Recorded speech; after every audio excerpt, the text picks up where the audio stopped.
See, as we approach week 11 here, there is a logjam in that conference. There are 9 teams that have 6 or more wins. There are only 7 postseason spots available, as you are well aware. So someone's going to get left out of this party. A number of teams in the mix for a playoff spot, including 6 of them that are currently 6-3. Let's take a look at the picture here. The Browns and the Dolphins, currently according to our analytics, have the lowest chance of making it in from the 6-3 group. That is according to ESPN's FPI. So here's what I want to do. As we look at the 6-3 teams, let me bring in some of the crew here. I got RC, I got Pollack, and I got you, Graz. And RC, I'll start with you. Of all the 6-3 teams in the AFC, give me the one you are most confident will miss the playoffs. Who's not going to make it? You know what? I'm not very confident, but I think it's the Cleveland Browns. When we look at the Cleveland Browns, we talked Monday on how they're scared to run offense through their quarterback. They still seem to be very run-heavy, and you heard Kevin Stefanski say, I need to protect Baker Mayfield. I need to call plays a certain way. I don't think that's a way to get in the playoffs, especially when your quarterback's the #1 overall pick, and we've been waiting for that post-OBJ explosion, especially since the Cincinnati game, and maybe it's been weather, maybe it's been circumstances, but we just haven't seen it. And with the Ravens still to play, with the Steelers still to play, I think the Cleveland Browns find themselves right outside of the playoffs because they also meet the Texans, who I think somebody may bring up here later, and I expect the Titans, who they play later, and I think the Titans will win that game as well.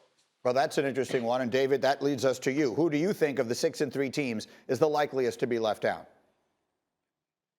Stop peeping ahead, Clark. I know you're going to, I'm going to say the Titans. I'm going to say the Titans, I got the rundown. by the way. Defense, yeah, stop cheating on the test, man, over there on the Scantron, peeping over there, A, B, C. Anyway, when you look at the Titans, man, their defense has been bad.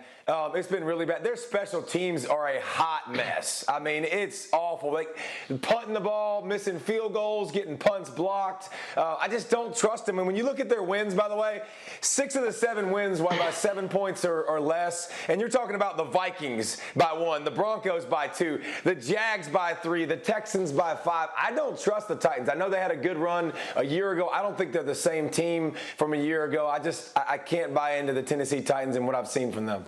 Graziano, 6-3 team that's going to miss. Yeah, I'm with David here on the Titans. I think, look, there's a lot working against them. Brian mentions the game against Cleveland. That game is in Tennessee.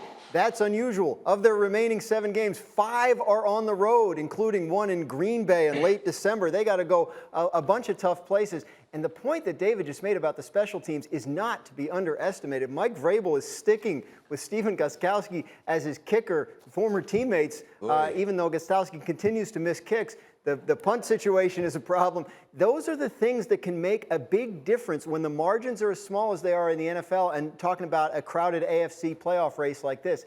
If you can't count on your kicking game, you've got a big problem. Yeah, they still have to play, to your point, at Baltimore, at Indy, and at Green Bay. Yeah, and they have all those games on the road. The only thing they have in their favor is they could still win their division. They have 2 ways to get in. The teams in the other divisions, generally speaking, only have 1 way to try to get in. They still have 2 ways they could possibly get in. They did lose to Indy, who they're tied with. They have that one of those, but they get the chance to avenge it if they do. Those teams meet again. That one's in Indianapolis. So that's that playoff picture. Now it is time. Thank you for watching ESPN on YouTube. For live streaming sports and premium content, subscribe to ESPN+.